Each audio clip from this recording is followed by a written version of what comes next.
Greetings and salutations, YouTubers. This is ZillaFan85. I represent YouTube's bargain basement of the airwaves, and I'm back today with my latest video, my latest figure review. Today, we are going to go ahead and take a look at my MonsterArts Godzilla 2004 figure. So I figured this is just as good of a time as any to do it. I mean, Final Wars, the particular movie Godzilla Final Wars that this figure, version of Godzilla is based on, was released 20 years ago, in 2004, and that was part of Godzilla's 50th anniversary at the time. And this year, marking obviously Godzilla's 70th anniversary, I just figured, and this being currently the month of November that we're in at the time of this recording, I wanted to do a review on a Godzilla figure itself, just again as a way to honor Godzilla's 70th anniversary. So, and with this movie, like I said, Final Wars being 20 years old, and just kind of added up, I figured. And the other interesting thing, too, is that this particular version of Godzilla was the last time Toho actually used a suit. Anything beyond that, for not just for Toho, but for Legendary, etc., has all been CGI based. So this is the actual last suit design for Godzilla. So a lot of cool things with this. So I was definitely very excited to get the MonsterArts version of this Godzilla. I do happen to like this Godzilla design a lot. I know it's hit and miss for some people. I've always enjoyed it. One of my favorites of the Millennium era as far as Godzilla designs go. And out of the Millennium era films, I would say that it's also my favorite of those as well. I actually really happen to like Godzilla Final Wars. I do prefer Destroy All Monsters, as I know Everett, aka Godzilla Fan Freaks, and some of the others are going to mention that, but that's my favorite Godzilla film and favorite film, but I do happen to also love Final Wars, so... Nonetheless, though, let's go ahead and jump into this figure here. I think MonsterArts really did a nice job. You guys can see the paint and detail as we'll start with here. Godzilla, all the scales covering his body. He's got that signature charcoalish gray paint scheme done for his skin tone here. I'll pull him in closer and... See, one of the reasons that I don't have a macro lens with my video camera, so I've got to kind of do the best I can. But nonetheless, though, just to try and showcase for you guys here, if the camera will pick it up, the eyes in particular, I'll try and bring them in so you guys can see that sort of orangish brown color for the eyes, like almost like a fiery looking color he's got with the black dots for the pupils there. Very, very cool. I like that a lot. Definitely captures that Final Wars look for Godzilla very well. You guys can see the ears that protrude out on the sides of his head. And then that sort of point that he's got. Not as sharp of a point as like some of the other Millennium era designs. But I like the way they kind of fine-tuned it for this one in particular, though. Got the nostrils etched in there. So you got inside the mouth, you got the deep red for the tongue and the roof of the mouth, and like this sort of creamish bone color done for the teeth. Obviously, MonsterArts are all individually sculpted. And for the most part, not too many blemishes on the paint. I know MonsterArts is hit or miss with that, but pretty decent overall, I would say. You got all the rivets and grooves on the top of the head here. Again, that very signature Final Wars Godzilla look. I really like that a lot. Let's see. Of course, got the rows of the dorsal spines that go along the back and down the tail there. Got the longer ones here. Again, capture that Final Wars look very, very nicely. I really like these. Are very sharp to the touch, so be careful when handling them. And also, you don't want to manhandle it too much because you can end up, breaking it. So just be careful. You guys can see very, very nice detail work. He's got sort of this smoky type gray, like this milky, smoky gray for the outer parts of the dorsal plates.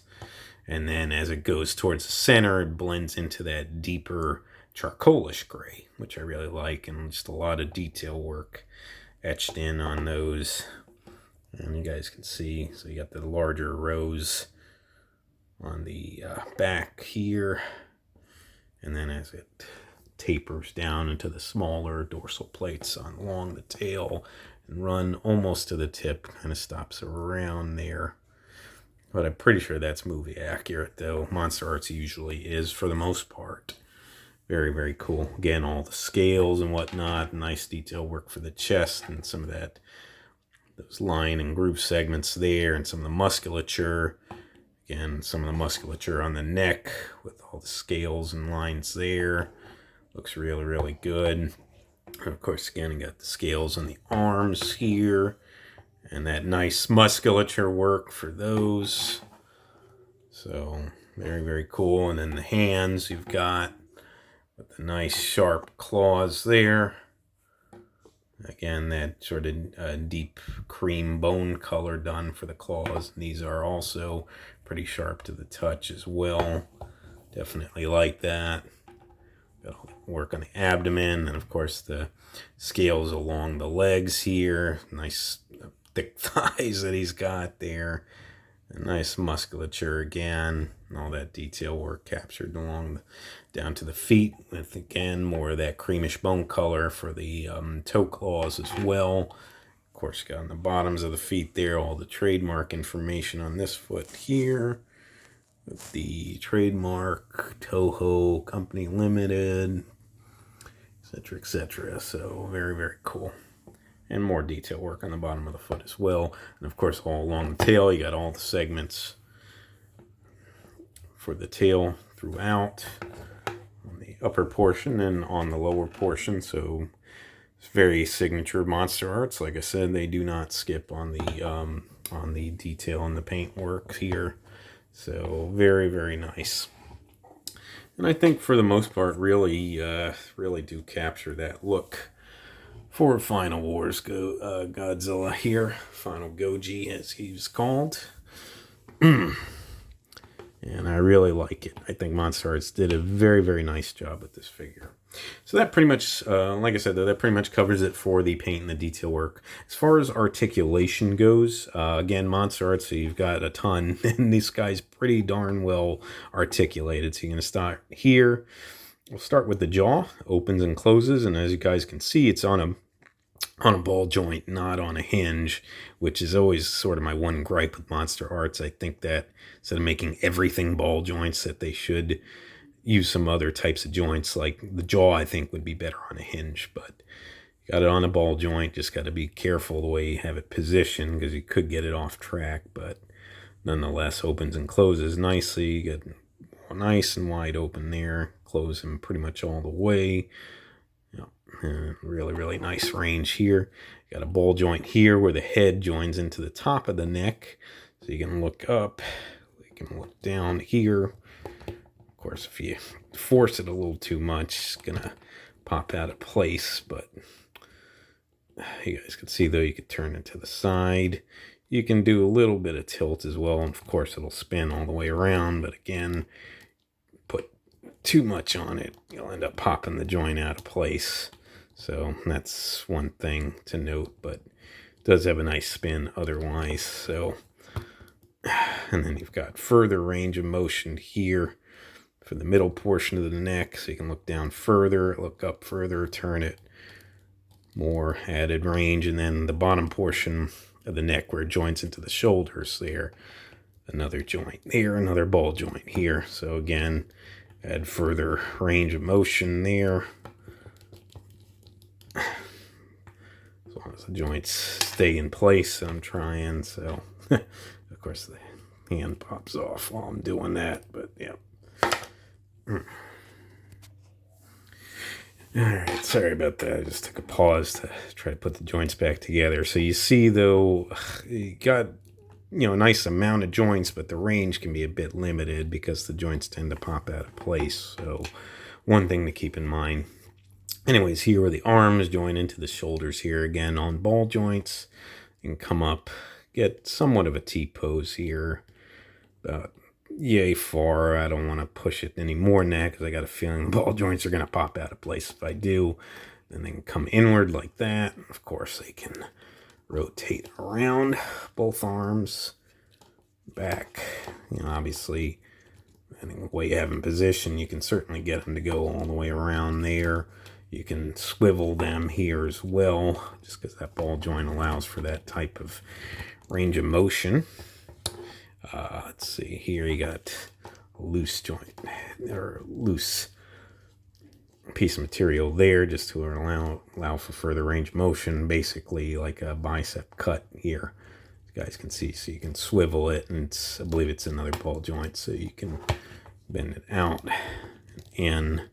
Like I said, it will swivel, so just to add range of motion. Then you got ball joints at the elbows here on both hands. Of course, that's one thing with moving these. The ball joints love to tend to pop out of place. Just one thing, par for the course with MonsterArts, but it is what it is, and you got these ball joints. Anyway, so the arms can come out in, and again, you can swivel, rotate them here. And then, of course, as you guys can see on the wrists, they are all also on ball joints there. So that one keeps popping out of place. Here, I'll show you. Now, they pop back in fairly easily, but sometimes it can be a little bit tricky to get them in place. Anyway, so the ball joints at the wrists, and actually there's two separate ones. You got one right here, and then one further up, so you guys can actually see. So I guess it's to allow further range of motion, but you can see the two separate ball joints there. But you can rotate, and of course hinge as well. So it's basically the ball joints allowing for that swivel hinge combo, and the combination in theory of the two separate joints there is supposed to allow for further range. But again, obviously push them too much and they tend to want to pop out of place. But again, swivel and hinge motions out of them. So I'm going to limit myself a little bit on how much I'm pushing them, just because obviously having issues with them constantly popping out of place. Anyways, though, so you got the upper torso here, has a ball joint in it. So you can look down, you can go up about that much, you can turn ever so slightly side to side, and a little bit of tilt side to side as well. And then you got a ball joint here at the waist. Again, you can look down like that. So again, like I said, I'm trying not to overly push it, but you guys can, just to showcase for you guys, you can push it back like that. Obviously the sculpt is going to hinder too much range of motion there, but you can certainly get him to look up decently with all the ball joints working together. And again, you can, so you got the ab crunch there, and of course you can turn it side to side a little bit, and a little bit of tilt here side to side, so you can rock him a bit. This guy really doesn't want to stay in place here. Anyways, now you got where the hips join into the waist here. You got him on ball joints here. These can get him to do the splits there, the Final Wars splits, we'll call it. Out about that much. Come in about yay much here. Obviously hindered a bit by the sculpt, but you can kick forward on both legs. This is like a free floating piece, just to almost sort of help with the range of motion, or sort of a free floating, but you guys can see where you got that sort of extra flap there. Anyway, so you can kick back on both legs as well. And if you really want to push it, you could probably turn it all the way around. I'm not going to do that because I'm almost certain it's going to pop out of place. Then you've got basically, I think, like a barbell style ball joint here at the knees. So you guys can see, so you can bend the knees inward like that. And of course you can bend them out like that. And obviously they will rotate just as the hips will rotate as well. And you have further rotation there. And then down here, you come down to the feet, and you got this floating piece there to, again, help the range of motion. But you got that ball joint where the foot joins into the ankle there, so you can go back and forward like that. You can turn it. Obviously, it will spin all the way around both toes, both feet, I should say. hinge there, and then of course a pretty nice rocker. So with that free floating piece does allow for a nice range of motion on the foot, so you can definitely do some nice different stances there. So very, very cool. And then of course, last but certainly not least, you've got the multi-segmented tail. And this one from MonsterArts is pretty darn good here, as you guys can see. Nice range of motion there. Again, I'm going to try not to overly do it just because I don't really feel like dealing with this popping out of place. But you guys can see what you can do there with getting him in some different poses. Again, you push it too much and it's going to pop. So you have to pop it back in. But you can certainly put him in some, definitely some pretty cool poses with the tail. So very, very awesome, folks. And that pretty much covers it for the articulation on this guy. Now, as far as accessories, there are none for this figure. So kind of been par for the course for the most part for the MonsterArts figures the last several years. But nonetheless, though, it's still pretty cool anyway. Now, as far as sizing goes, got the ruler here to showcase for you guys. Measure it here in the US, obviously, so we're looking in inches, and he stands a little bit over 6 inches, about, I would say about, at least about 6 1/4 inches or so. I'll pull the camera closer so you guys can see. It's not quite 6 1/2. I'd say it's more like 6 1/4, if I had to look at it correctly.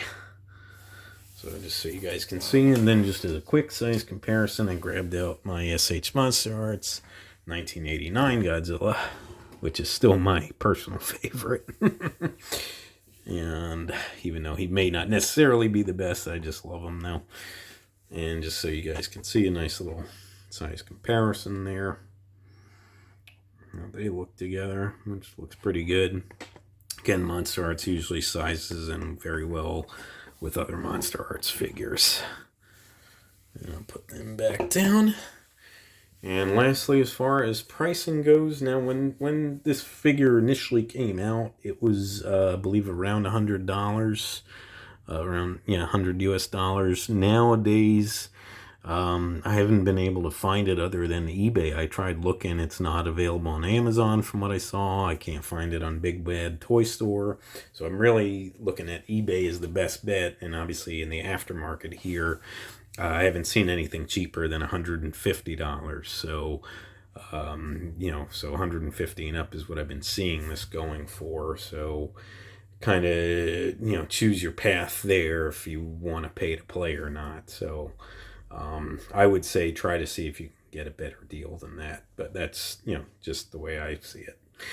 Other than that, though, still think overall it's a really good figure. Definitely captures the Final Wars Godzilla look very well. And I'm definitely very happy to have it in the collection. But I think that about wraps it up for this video, folks, here. We do have, at the time of this recording, Thanksgiving coming up here in the States this week. So for all those celebrating, I hope you guys have a very happy Thanksgiving. Have fun, stay safe. And, so like I said, that pretty much wraps it up, though. I would like to thank you guys so much for watching. If you would like to subscribe, please feel free to do so. If you would like to like and or comment on any of my videos, please feel free to do so as well. And just remember, until next time, ladies and gentlemen, you be good to yourselves, and sayonara.